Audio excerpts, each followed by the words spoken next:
নামমাত্র চুলা জ্বালিয়ে এখন একদম পারফেক্ট স্ন্যাক্স আইটেম আপনারা বাসায় তৈরি করতে পারবেন মাত্র 10 মিনিটে। হাতে যদি আপনার 10 মিনিট সময় থাকে তাহলে এই নাস্তাটি আপনি ঝটফট করে তৈরি করে ফেলতে পারবেন যে কোনো সময়। বিকালে কিংবা সন্ধ্যায় বাচ্চা থেকে বড় সবারই কিন্তু অনেক বেশি পছন্দ হবে এই নাস্তাটি। আরও একটা ইন্টারেস্টিং ব্যাপার হচ্ছে মেইনলি মাত্র 2টি উপকরণ দিয়ে কিন্তু আপনারা এই মজাদার স্ন্যাক্স আইটেমটি তৈরি করতে পারবেন। তো আমি কিন্তু আর কথা বাড়াবো না, ঝটফট আপনাদের সাথে নাস্তাটি শেয়ার করছি। তার আগে বলে দিচ্ছি ভিডিওটি ভালো লাগলে অবশ্যই একটি শেয়ার করে দিবেন। তো আর কথা বাড়াচ্ছি না, চলে যাচ্ছি মূল রেসিপিতে। প্রথমেই লাগছে আমার একটা মিক্সিং বাটি, আর এখানে আমি নিয়েছি 1 কাপ পরিমাণ ভাত। তো দেখতেই পাচ্ছেন আগে থেকে রান্না করা ভাত কিংবা বাসি ভাত, যা ভাত রান্না করার পর থেকে গেলে সেই ভাতটা দিয়ে আপনারা এটা তৈরি করতে পারেন। চাইলে কিন্তু ভালো ভাতটা দিয়েও আপনারা তৈরি করতে পারবেন। এক্ষেত্রে কোনো রকম হেরফের হবে না টেস্টের। সাথে কিছু ইনগ্রেডিয়েন্টস দিয়ে দিচ্ছি। হাফ কাপের থেকে কিছুটা কম এখানে ময়দা অ্যাড করেছি, সেই সাথে আতপ চালের গুঁড়া অ্যাড করেছি 2 টেবিল চামচ পরিমাণ। এটা কিন্তু মোস্ট ইম্পর্ট্যান্ট ইনগ্রেডিয়েন্টস, এটার ফলে কিন্তু অনেক বেশি ক্রিস্পি হবে। তো সেই সাথে আদা এবং রসুনের পেস্ট মিলে 1 চামচ ব্যবহার করেছি। হাফ কাপের মতো পেঁয়াজ কুচি ব্যবহার করেছি। এখানে পেঁয়াজের পরিমাণটা একটু বেশি দিলে এটা খেতে অনেক বেশি ভালো লাগবে। সেই সাথে কাঁচামরিচ কুচি অ্যাড করেছি 1 টেবিল চামচ পরিমাণ, ধনিয়া পাতা কুচি 1.5 টেবিল চামচ পরিমাণ, আর সাথে অ্যাড করে দিয়েছি এখানে চাট মশলা 1 চা চামচ পরিমাণ।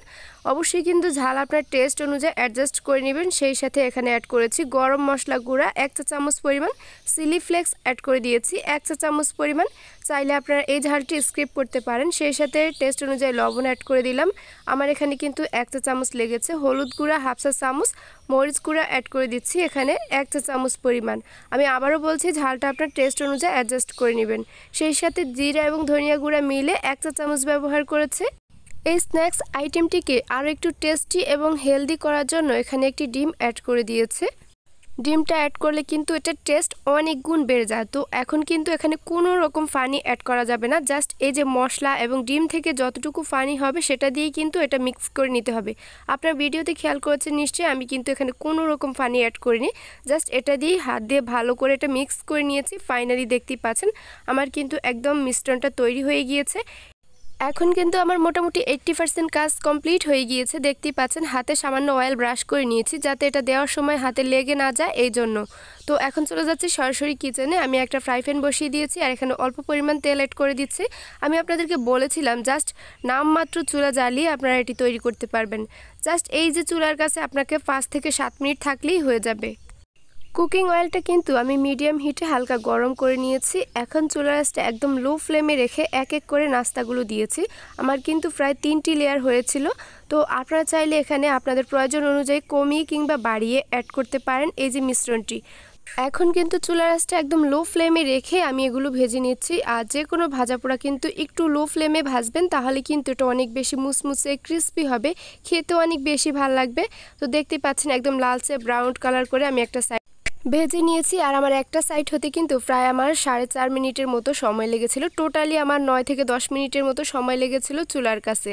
তো দেখতেই পাচ্ছেন আমার কিন্তু নাস্তাগুলো একেবারে পারফেক্টলি তৈরি হয়ে গিয়েছে। আমি একটি স্টিনারের সাহায্যে এগুলো তুলে নিচ্ছি। আর এই যে ঝটফট নাস্তাটি কিন্তু এটা খেতে অসম্ভব মজা লাগে। আপনারা কিন্তু বাসায় একবার ট্রাই করে দেখতে পারেন। আর হ্যাঁ, এটা কিন্তু গরম গরম সার্ভ করবেন। আমি কিন্তু এখানে সামান্য টমেটো সস দিয়ে এটা সার্ভ করেছি।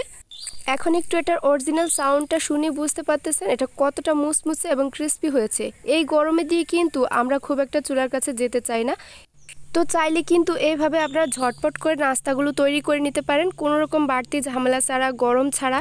আমরা অনেক সময় ভাত রান্না করলে দেখা গেছে অনেক বেশি থেকে যায়, সেই সময় কিন্তু চাইলে একটা ভাত তৈরি করে নিতে পারেন। আর একবার যদি তৈরি করেন আমি আশা করব যে আপনারা বারবার এটা তৈরি করবেন। ভালো লাগলে একটু শেয়ার করবেন।